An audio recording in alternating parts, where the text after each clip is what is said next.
اس کے بارے میں اگر کوئی پوچھنا ہے کسی قوم سے تو فلسطین سے جا کے پوچھیں کہ آزادی کیا چیز ہوتی ہے، ان محصور کشمیریوں سے پوچھیں کہ آزادی کیا چیز ہوتی ہے، ان برما کے ان رکھین کے ان مسلمانوں سے پوچھیں کہ آزادی کیا چیز ہوتی ہے۔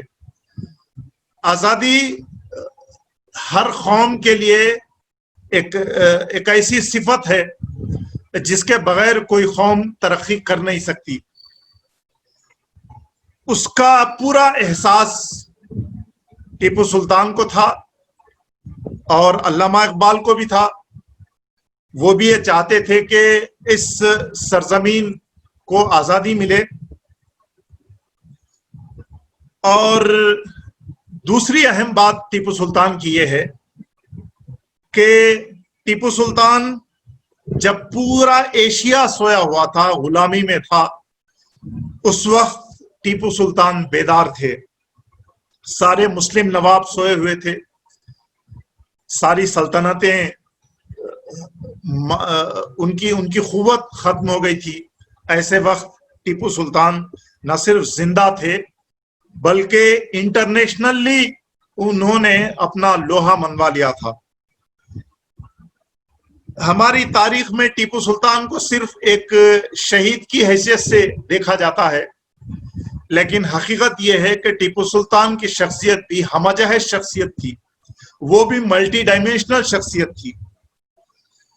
نیپولین بوناپارٹ سے انہوں نے خط و کتابت کی، اس زمانے میں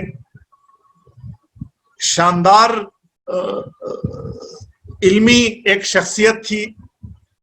جارج واشنگٹن نے اپنی کتاب میں خاص طور پہ ٹیپو سلطان کا ذکر کیا ہے۔ ٹیپو سلطان خود ایک مصنف تھے، ہی واز اے رائٹر، اور ان کی بہت زبردست اور بڑی شاندار لائبریری تھی میسور میں۔ انگریزوں نے قبضہ کرنے کے بعد آج جیسا کہ خود علامہ اقبال نے کہا کہ کتابیں اپنے آبا کی، آہ وہ علم کے موتی کتابیں اپنے آبا کی، جو دیکھیں ان کو یورپ میں تو دل ہوتا ہے سپارہ۔ وہ کتابیں، وہ علمی خزانہ جس سے یہ قوم ترقی کرتی تھی، آج اسی علمی خزانے سے جو انگریز قوم ہے انہوں نے ترقی کی راہ ڈھونڈ لی ہے۔ یہ دیکھ کر علامہ اقبال کا دل وہاں رویا۔ اور یہ جو علمی خزانہ تھا، یہ سارا علمی خزانہ برطانیہ کو بھیج دیا گیا۔ آج برٹش میوزیم لائبریری وہ ایشیا کی فارسی، عربی اور اردو کی کتابوں کا سب سے بڑا ذخیرہ ہے۔ بہت بڑے بڑے ریسرچ وہاں ہوتے ہیں، پرانی ساری کتابیں، مسودے، مینuscripts، وہ کتابیں جس کا ایک ہی نسخہ دنیا میں ہے، ویسے نسخے بھی آج برٹش میوزیم لائبریری میں ملتے ہیں۔ اور یہ سارے کے سارے انگریزوں کے وہ لوٹے ہوئے خزانے ہیں جو انہوں نے ہندوستان سے برطانیہ کو اپنے دور میں جب انہوں نے ہندوستان کو کالونی بنایا تھا تو بھیج دیا تھا۔ صرف علمی لیاقت ہی نہیں بلکہ تقویٰ میں، طہارت میں، پاکیزگی میں اور زہد میں، اس میں بھی ٹیپو سلطان انتہائی زبردست حیثیت رکھتے تھے۔ ایک مسجد اعلیٰ انہوں نے بنائی اور انہوں نے اعلان کیا کہ اس کا اناگریشن وہ کرے جو صاحب ترتیب ہو۔ صاحب ترتیب اس انسان کو کہا جاتا ہے جس کی شعور میں آنے کے بعد جس کی کوئی نماز بھی قضا نہ ہوئی ہو اور مسلسل ترتیب کے ساتھ وہ فرض نماز ادا کرتا رہا ہو۔ تو مجموعے میں سے کسی نے بھی جرت نہ کی، ٹیپو سلطان نے آگے بڑھا اور آگے بڑھ کے اس مسجد کا انہوں نے کی سنگ بنیاد رکھی۔ مرہٹے اور مالابار میں مرہٹوں نے واپس ان سے جنگ کی اور واپس جاتے ہوئے ان کا جو علاقہ تھا اس علاقے میں مندر کو توڑ دیا۔ تو انہوں نے خاص طور پہ وہاں کے کمشنر کو لکھا کہ جو خزانہ، جو ٹیکس وصول ہوتا ہے وہ ٹیکس